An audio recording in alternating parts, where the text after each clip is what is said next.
Hi guys, welcome back to the town square, the place where politics meets the people and the truth gets the spotlight. Today we are going to be unpacking a lot. Uh, Today the plan is to unpack a powerful, calculated political warfare. Uh, shaping Nigeria's elections from the shadows, and basically I call it political psyops, which is political psychological operations. Just so you know, this isn't a conspiracy theory. It's real. These are strategies used by Nigerian political actors to manipulate voters and distort reality, as it were, to maintain power, especially during election cycles like we are now. So what I'll try to do is break it down. I'll break it down. So basically, what are political psyops? Psyops tactics to influence how people think, feel, and act, often by twisting facts, creating fear, and or most times spreading misinformation. In Nigeria, basically, what I noticed that is these tactics are used to manufacture false support. I've seen that a lot. Uh, Most times they use it to divide communities, stir tribal and religious tension, and rig the minds of people. Rig it. They rig it before even they rig the main election. They rig your mind. So the question is, how does it work? That's where we are. A couple of things that they do, steps. I can generalize them in like 4 or 5 different ways that this is done. The first thing they do is what's it called? Ethnic polarization.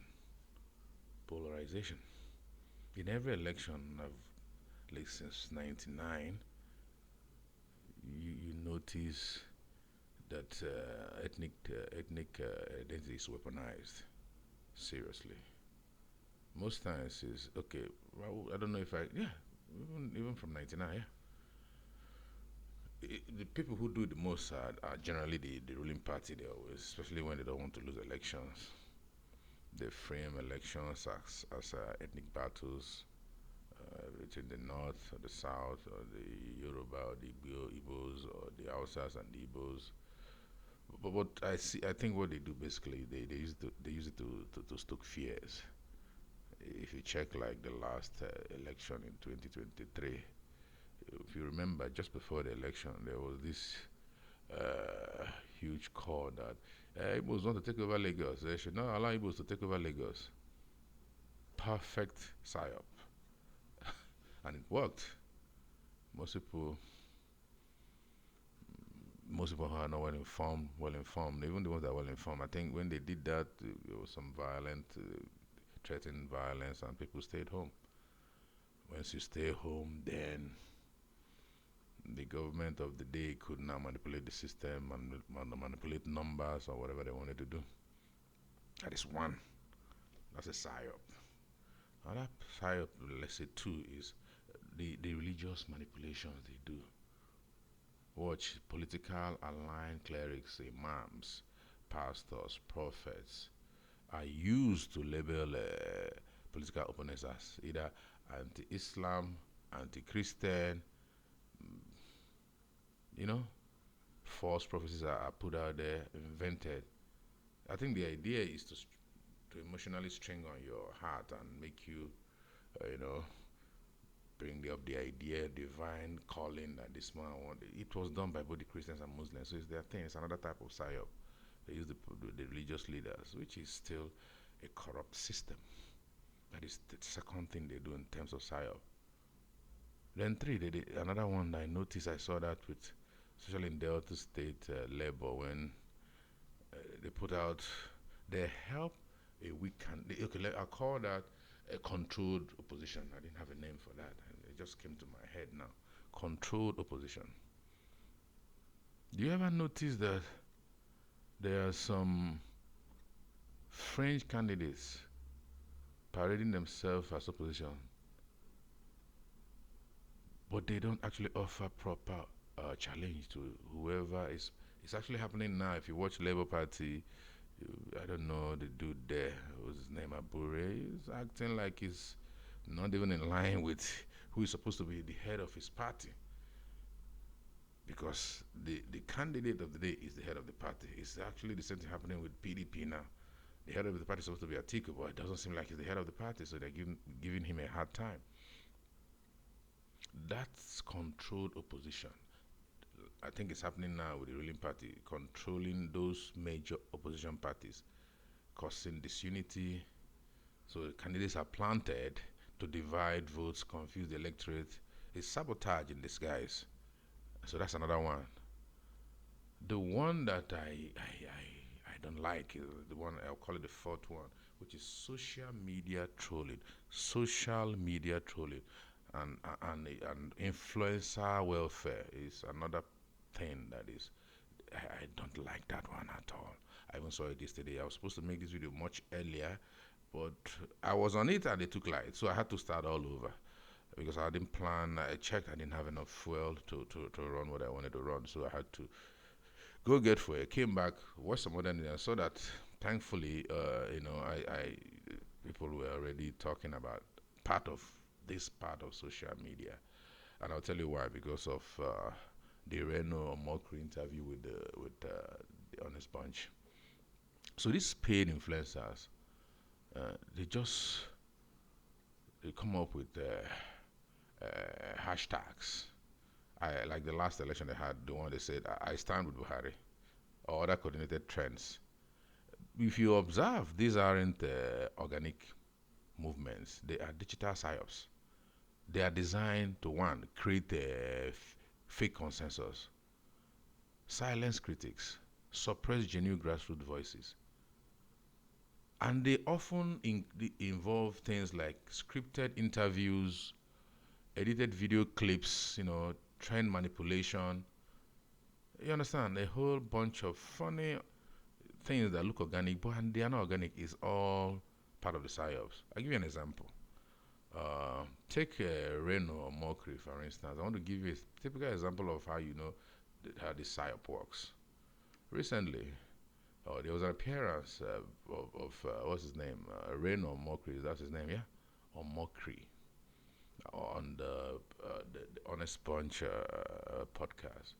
Now, this dude spent the entire interview attacking Peter Obi's character. I'm telling you, it was like an hour, 55 minutes or 57 minutes. So this dude spent the entire time attacking, that's the word I use, Peter Obi's character.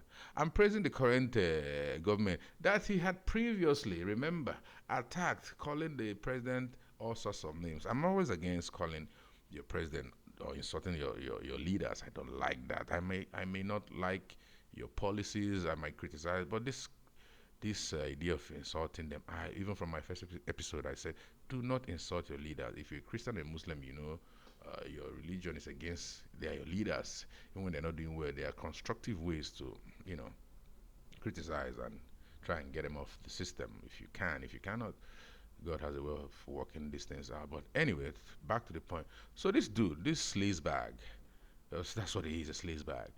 He now claimed that Nigeria's external debt dropped from $108 billion to $94 billion, invariably suggesting that $14 billion was some kind of repayment by the government of the day. But we all know that's not true. Because I believe he was talking about external debt, you understand? So, which is what. But the external debt was actually, I think, 113 or $114 billion. It did drop to the 94, he said, but not because of there was any kind of repayment. The reduction was due to, I believe, the depreciation of the naira. It was an actual debt. I think if economists can help me in case comment section, I believe it was based on depreciation of the naira, devaluation. I think depreciation of the naira. This dude went on air and was saying that they paid debt. There was debt that was paid, but that was a legacy debt that was connected to I think it was only 3.4 billion IMF COVID loan debt, which the president paid, and they made a lot of noise about it. Because, like he said, because he seemed to be insulting everybody, I mean, insulting the entire Nigeria, how stupid we are, how emotional we are, how we like Gary. And so that's a sleaze, if a serious narcissist, man. But anyway, I digress. So this dude, I don't even want to talk about it. So the fact of the matter was, because when I went to his comment section after where I watched people were saying it's intelligent. That's not it. That's fake intelligence. That's false intelligence. You understand? Talk a lot and behave like you know what you're saying while lying all through everything you're saying. You understand? This guy lied through everything. Everything.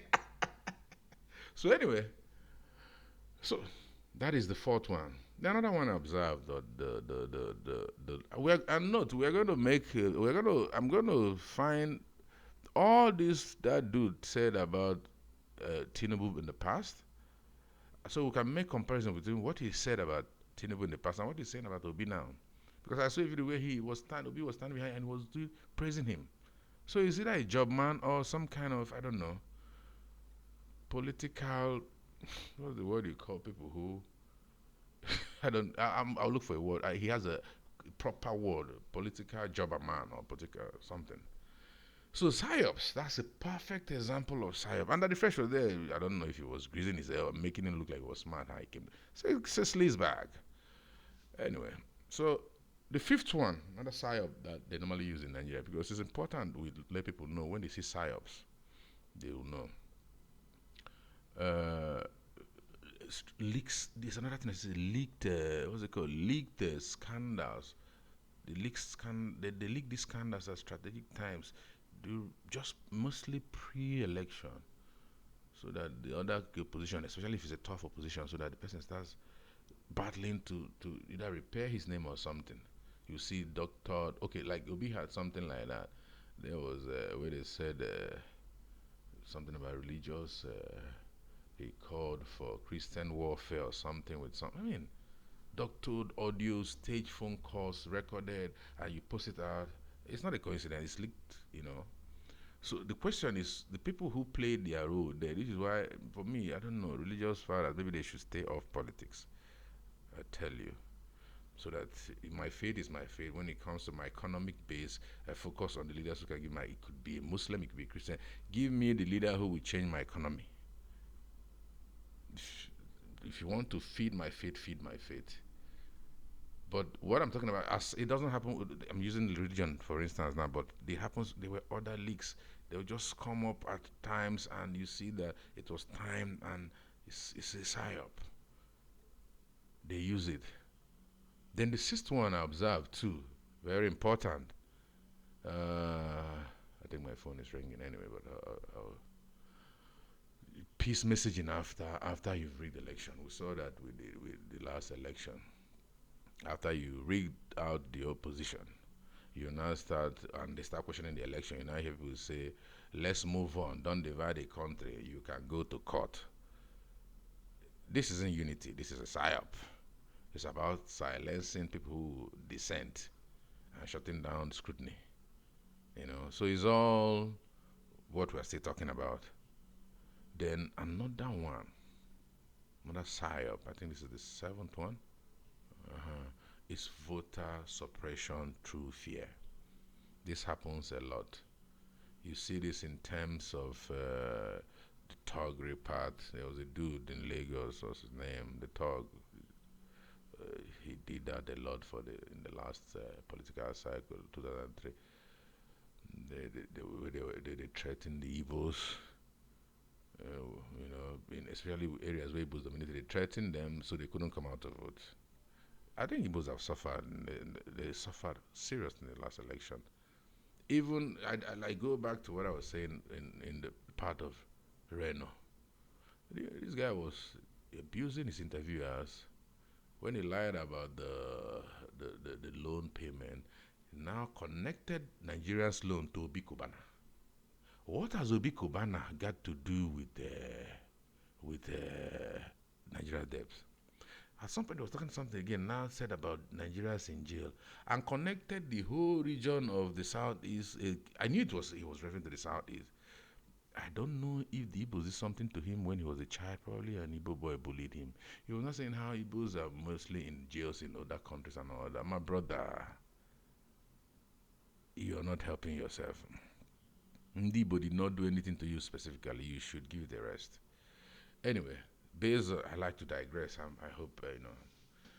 So the voter suppression part is a concern for because it's a serious psyop. Then the last one I think is still it's not huge, but it's something during rallies. I call it rent a crowd. They they pay crowds and they behave like they have a huge calling. They were shocked in the obedient movement, use less money to give them a tough time. I do not know where we stand in that movement now, so I'm just going to wait. But if it's one thing, I'm hoping it will be whatever they're going to work out. Because I saw today that his brother's house was demolished. I don't know what that guy has done to deserve all this. Because I know they are all friends, so leave all this thing they are doing.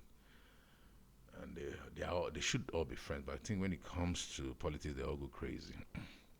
All leaders, so I don't know the plan, but I think they're going far with the demolition and the government. The government of the day should stop with the harassment of him and his family.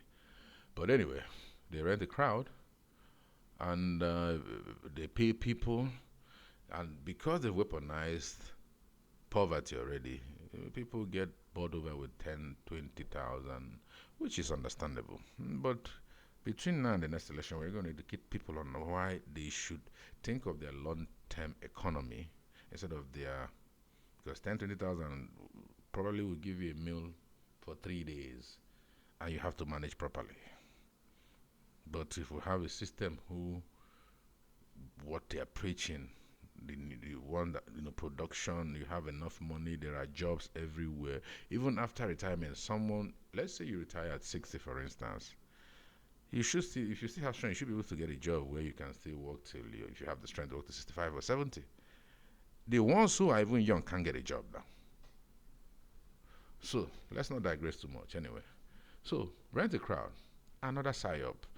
You need to note all this psychological warfare being waged on people. It's important that Nigeria, at least if 60% of Nigerians can understand when they see the psyops, it will help in the next election. Because we are going to talk how with this podcast we'll discuss how do we make politics fun. It has to be fun. Friends told me to keep my videos short since I'm just starting off, so I'm going to try to keep this short. It's already going too long. Anyway, wrapping up the big picture. This is the big picture. The psyops now is ongoing now with the ruling party. So it's an art form for them. Their tactics give people low media literacy. So hopefully, a lot of our young people like to watch comedy and stuff, but we need to start listening to news, media, anywhere you can grab any information, no matter how small it is. Watch it, listen, pick up something. We have, especially young people. I just joined TikTok, so I think I'll see a lot of young people there. We need to change this story. We already have the north and south dichotomy, so we will always have northern leaders and southern leaders. That is a given. It's part of identity politics, but it was done by our leaders from 1990, Kwemes and the rest of them. They formed their Nedeko. He was part of it. It was worked out so there will always be Yoruba leader. There will always be an outside leader. There will always be a Fulani leader based on their region, the 6 regions. So if you work it out, south, southwest, southeast. But if Nigeria must be one, so if it's one, it must go around. So if it's going to go around, once the economy is not working, whether it's first term or second term, the leader needs to go. 8 years is a long time. If the 4 years are not doing well, you have to go so somebody will improve our economy. This is where we are. So anyway, Nigeria Ruling Party has turned psyops into an art form. That's clear. And we're going to have to deal with it between now and the next election cycle. They do this by low media literacy and widespread poverty. The poverty is huge, and it will not change. The World Bank already told us that we're going to be poorer in 2027. You can bet your life on that. If you're going to bet your life that you're going to be poor in 2 years' time, why do you want to keep the man there? because it's from your tribe. Your tribe will always rule again in a couple of years. What we're talking about now, how do you and your family survive? Is it possible that the next man can change my economy? When he changes the economy, now you can, when it's your turn, because he said it's his turn, he's done the turn now. It's not getting better. Let's try something else. Now, because there is an Banjo who did great things in 3 months. But that's another story for another day. But coalitions are important. They must happen. So anyway, the art I was talking about, low media, they do this low media so that people are not aware. And even when they're talking in media, they use big, big words so that they confuse young people. But why you? They do that, smart people. They do they talk about the poverty part that they do. And now, institutions are weak. When the leader who can come in, especially the judiciary, the percentage of judiciary that have integrity, they are very low. Even I think they kidnapped a judge recently in Akwa Ibom, was it? I'm guessing he has integrity. He was driving his car alone. He probably didn't want to take bribe, and somebody decided to kidnap him. I don't know if he's alive or dead. If he's dead, we need to. I'll look it up and know what's happening with the judge. Probably a man with integrity. That's what they do. They kill the ones with integrity. Bullshit. BS. Sorry, YouTube. Easy. So weak institutions. Then deep tribal and religious divides. We need to move past tribe and this when it comes to politics and our economy.